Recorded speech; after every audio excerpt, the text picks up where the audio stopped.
buenas tardes, qué bueno que nos acompaña hoy aquí en Bien y Saludable. Yo soy Laura Guzmán y me da un gusto enorme que esté conmigo esta tarde. Lo invito a que me siga en mis redes sociales, en Facebook e Instagram me encuentra como Laura Guzmán Periodista y en X como @lausguzmán. Y mire, hoy vamos a hablar de las infecciones respiratorias agudas, que son este grupo de enfermedades que pueden afectar hasta las familias, a familias completas, vaya, de manera integral, dado que con la convivencia en espacios cerrados, pues aumenta el riesgo de contagio. Y para eso tengo aquí en cabina a la doctora Erika García Carrillo. Ella es especialista en pediatría e infectología pediátrica y miembro de la Asociación Mexicana de Infectología Pediátrica. Erika, muy buenas tardes, bienvenida. Muy buenas tardes, muchas gracias por la invitación. Gracias. Oye, a ver, vamos a empezar por esta definición de qué son las infecciones respiratorias agudas. Las infecciones respiratorias agudas son todas aquellas infecciones que afectan desde la nariz hasta los pulmones y las dividimos en altas y bajas. Altas prácticamente es hasta la laringe y las más comunes pues son prácticamente la rinofaringitis y la faringitis. Y en esta temporada de invierno pues son la causa más frecuente de atención en todos los servicios de salud, aunque obviamente pueden estar presentes en todo el año. Claro, hay por aquí algunos datos que, por ejemplo, durante 2024 el número de casos de infecciones respiratorias agudas ascendió a más de 16 millones de casos. Y en 2023 el 58% de los casos reportados ocurrieron entre octubre y marzo, ¿no? Que es justamente como esta época donde ya empieza el frío, que es el otoño, durante todo el invierno, ¿no? Ahorita, por ejemplo, aquí en la Ciudad de México ya se siente un poco más de calor, pero hay estos del norte, sobre todo principalmente ahora el Golfo de México, que tienen estas temperaturas muy bajas y que pueden ser más propicios a estas infecciones. Exactamente, y incluso aquí en la ciudad por la mañana puede hacer mucho frío y aire, y eso sobre todo para los niños y adultos mayores hace más complicada la respiración, porque el aire llega muy frío directamente hasta la tráquea, y esto hace que pues por sí solo se inflame y favorezca estas infecciones. Oye, a ver, ¿es cierto, por ejemplo, que lo que te hace daño no es el frío, sino el cambio de temperatura? ¿O cómo funciona? Sí, eso también es cierto porque la realidad es que el cuerpo empieza a adaptarse. Entonces, estos cambios abruptos no permiten a nuestro organismo saber si debemos estar preparados para el frío o para el calor. Y esto es importante porque obviamente en el frío incrementa un poco la producción habitual de moco, precisamente para evitar que el frío llegue directamente a las vías respiratorias. Claro, entonces, por ejemplo, lo que tendríamos que hacer es que si estamos en un lugar cerrado y vamos a ir a un exterior, es taparnos, ¿no? O sea, pero como más bien como para evitar el cambio de temperatura brusco. Ambientarnos, es la realidad, tratar de ambientarnos. Y aquí, pues, como habíamos dicho, los órganos de choque, pues, es nariz y boca. Entonces, la realidad del uso de la bufanda, del uso de los cubrebocas, pues, es muy bueno, pues, porque evitan que llegue directamente el aire frío tanto a nariz como a boca. Claro, que de eso vamos ahorita a platicar más adelante, de qué es lo que podemos hacer como para evitar este tipo de infecciones. Pero, ¿cuáles serían las principales enfermedades de que se pueden catalogar como infección respiratoria aguda? Mira, hay muchas enfermedades que son respiratorias agudas, pero las más comunes que abarcarían prácticamente el 80% son la rinofaringitis y la faringitis. Y estas pues son causadas por una gran variedad de agentes. Yo siempre les digo a los pacientes, la realidad es que hay más de 3,000 microorganismos, pero los más frecuentes que ahorita, digamos, están en vista, pues es el virus de la influenza, el virus de COVID, el virus sincicial respiratorio, pero tenemos una lista muy grande. Además de los habituales, que es como el rinovirus y adenovirus. Entonces, son muchos agentes y lo específico o lo importante es que no todos tienen un tratamiento dirigido, sino muy poquitos, y hay a veces indicaciones muy especiales para dar un tratamiento específico a cada enfermedad. Claro, y por ejemplo, en el caso de los virus, ¿no? Pero también hay infecciones por bacterias. Esas representan menos del 10%. Y aquí voy a hacer énfasis que debemos hacer de manera racional el uso de antimicrobianos. Y eso es muy importante. Muchas veces dicen los papás, es que voy y nada más me recetan pocos medicamentos. Ajá, o me dan paracetamol, ¿no? O me dan alguna cosa como para bajar la fiebre. Sí. Y uno quiere siempre que le manden antibiótico. Exactamente, y dentro de los medicamentos que tenemos pues para el manejo antipirético pues es paracetamol y ibuprofeno, incluso algunas combinaciones con paracetamol y ibuprofeno en suspensión o en tabletas, pero debemos adecuarlos para cada paciente porque son manifestaciones diferentes. A veces es más dolor de cabeza o a veces es más fiebre o a veces es un mayor malestar general. Claro, y entonces la medicación que nos mandan dependerá de esos síntomas que tengamos. Exactamente, yo les explico a mis pacientes siempre. Para la fiebre la podemos controlar con medios físicos y a lo mejor si en la noche tiene fiebre para no salir, podemos usar los medicamentos, pero siempre es importante una revisión, porque también usamos a veces los medicamentos por rango de peso. Entonces podemos usar dosis bajas, dosis altas y el hecho de platicarles eso a los papás pues nos ayuda a tranquilizarlos y a mejorar la situación de que también ellos aprendan a que no receten, más bien que no tomen los antibióticos a la ligera. Claro, y eso también nos sirve para nosotros, ¿no? O sea, nosotros como adultos decir, ya tengo algunos síntomas de alguna infección respiratoria, pero no necesariamente tiene que ser bacteriana, ¿no? Y ya nos dices, ¿no? La mayoría son siempre, o bueno, la mayor parte de las veces son virales. Exactamente, y aquí hay que romper un mito. Siempre dicen moco verde es igual a infección, y no. Moco verde es porque se acumula, se congestiona la nariz y a veces solamente con despejar eso lo necesitamos. Y es importante la valoración porque tenemos que ver si ese moco verde no está asociado a lo mejor a otro problema, como una rinitis. Claro, ahí te voy a detener y vamos a regresar para platicar más de eso, pero vamos a ir antes a una pausa, no se vaya. Sigue con nosotros aquí en Bien y Saludable. Estoy platicando con la doctora Erika García Carrillo sobre las infecciones respiratorias agudas. Doctora, ya decíamos antes de irnos a la pausa que pues hay infecciones virales y hay infecciones bacterianas, ¿no? Y en estos casos la mayor parte de las veces las infecciones respiratorias son virales, ¿no? Y entonces de ahí la importancia de cuando nos empezamos a sentir mal, no correr y tomar el antibiótico porque no nos va a servir de nada, ¿no? Sí, ya lo mencionábamos previamente, 9 de cada 10 infecciones son virales y para esas enfermedades son muy poquitas las que necesitan tratamiento. Entonces, la realidad es que la mayoría de las veces el tratamiento es sintomático para la fiebre, el dolor y nada más. ¿Hay alguna manera de identificar? O sea, yo en mi casa, ¿no? Porque claro, ustedes como especialistas nos revisan y saben, ¿no? Es viral o es bacteriana. Pero ¿hay una manera de identificar yo en mi casa si lo que tengo es una infección viral o es una infección bacteriana? No lo podemos saber. Antes se decía que sí, si la fiebre era muy elevada. Claro, y nos decías como del moco, ¿no? También que dices es un mito, ¿no? Sí. Lo que sí es muy indicativo que pudiera ser una infección bacteriana es que en la garganta, en las amígdalas, haya puntos blancos. Sin embargo, cuando eso se detecte, siempre es importante acudir al médico porque hay unas enfermedades virales que nos pueden dar también esos datos. Y a veces nos basamos en la edad y contamos ahora con unas herramientas muy útiles que son las pruebas rápidas. Que nos permite detectar sobre todo influenza, COVID, el virus sincicial respiratorio, y hay una prueba también para estreptococo, que es la bacteria que más nos ocasiona infecciones respiratorias. Y ¿cuáles serían los síntomas, ¿no? O sea, ya nos decías dolor de cabeza, fiebre, ¿cuáles serían?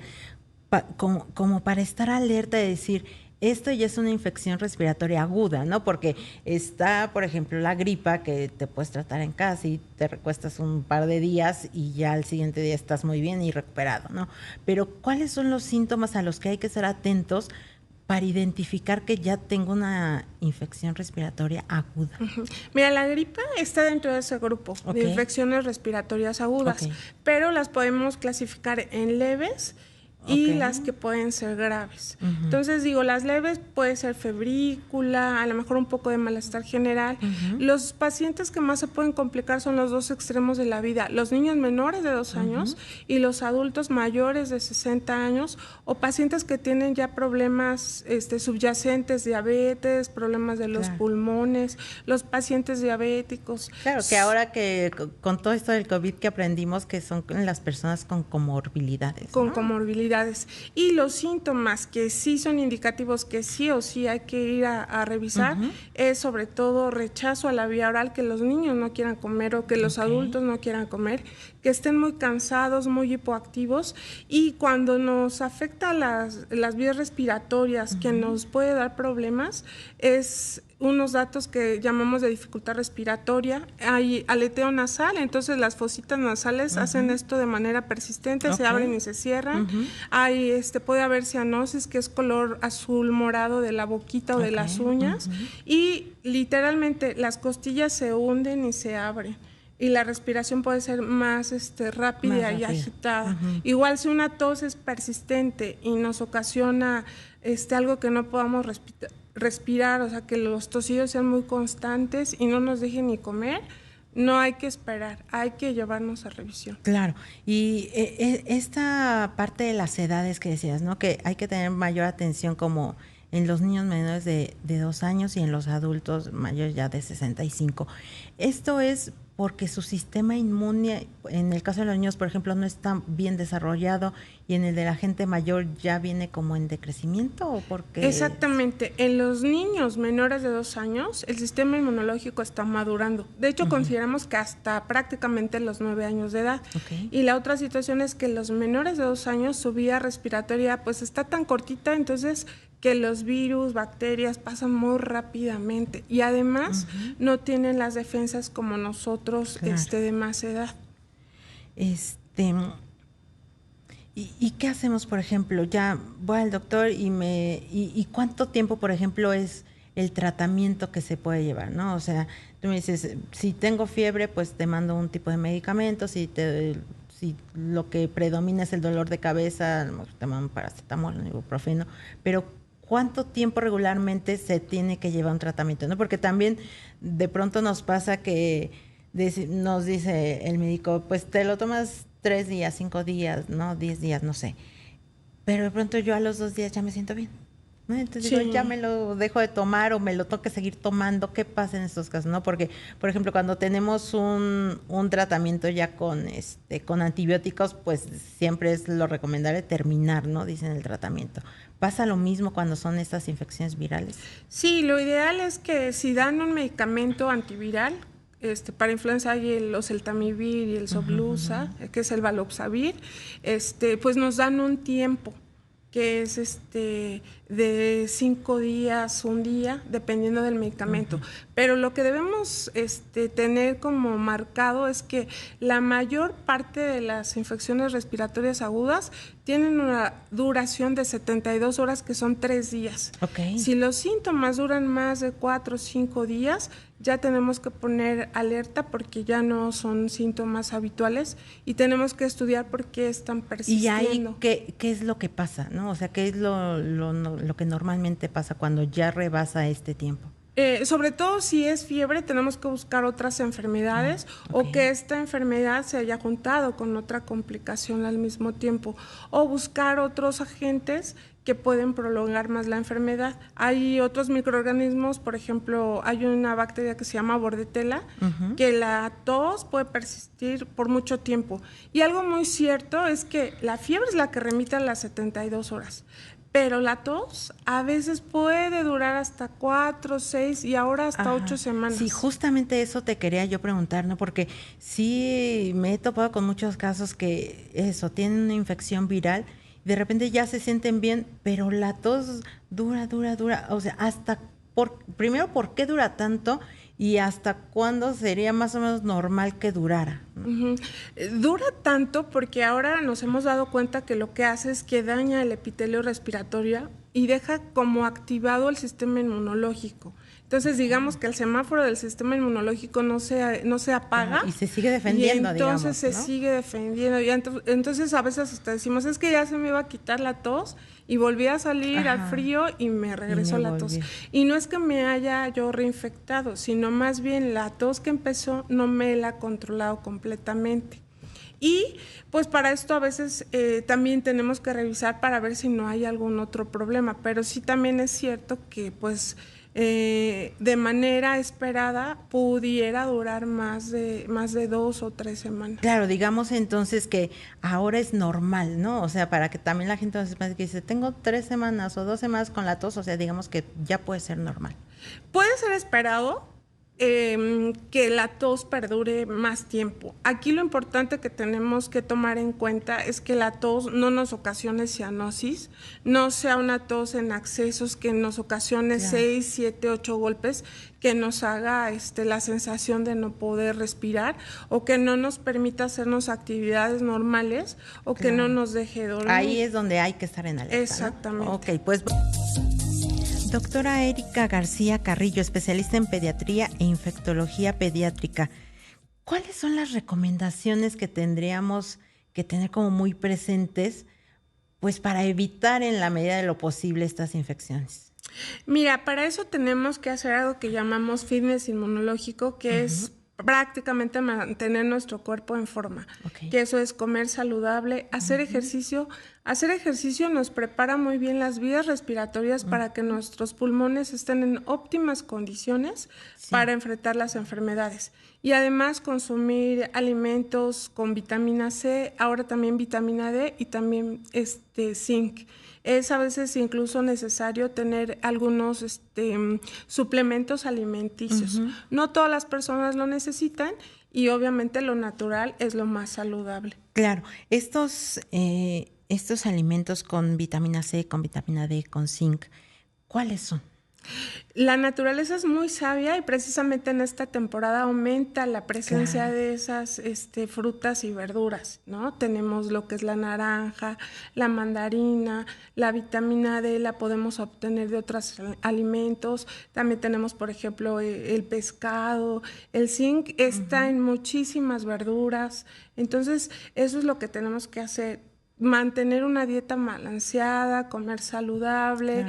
Darle una importancia a lo que es hacer ejercicio, mantenernos pues físicamente en óptimas condiciones. Claro. ¿No? Este tipo de alimentos, por ejemplo, porque ya decíamos que sobre todo estas infecciones se dan entre octubre y marzo, ¿no? O sea, si es octubre y yo para prepararme con este fitness inmunológico, ¿tendría que empezar a consumir este tipo de alimentos un mes antes o a partir de octubre, como para ir preparando a mi cuerpo? Desde octubre. De hecho, yo muchas veces lo que hago con la mayor parte de los pacientes, incluso con los niños sanos, que desde octubre los empezamos a preparar. Y algunos durante todo el año hacemos recomendaciones, no exponerse, por ejemplo, a humo de tabaco, no exponerse a humo de leña, en la medida de lo posible, pues fomentar que toda la familia se cuide, porque la realidad es que los niños, si no están en contacto con otras personas enfermas, también es menos probable que se enfermen. Y a los niños de guardería, pues ahí sí a veces tenemos que estar en constante mantenimiento de este fitness inmunológico, de estos suplementos. Incluso hay vacunas sublinguales de liofilizados bacterianos que nos ayudan a que las defensas estén todo el tiempo alerta para que no se enfermen de manera constante. O disminuir la duración de los episodios, disminuir el número de eventos. Claro, pero justamente a eso iba, ¿no? Porque muchas veces pues es imposible no enfermarse, ¿no? Porque en este caso, por ejemplo, los niños que o están en guardería o van a la escuela, entonces toda la interacción que tienen con sus compañeros, pues también no sabes si alguno está enfermo y pues estás jugando y es inminente que te vas a enfermar tú también.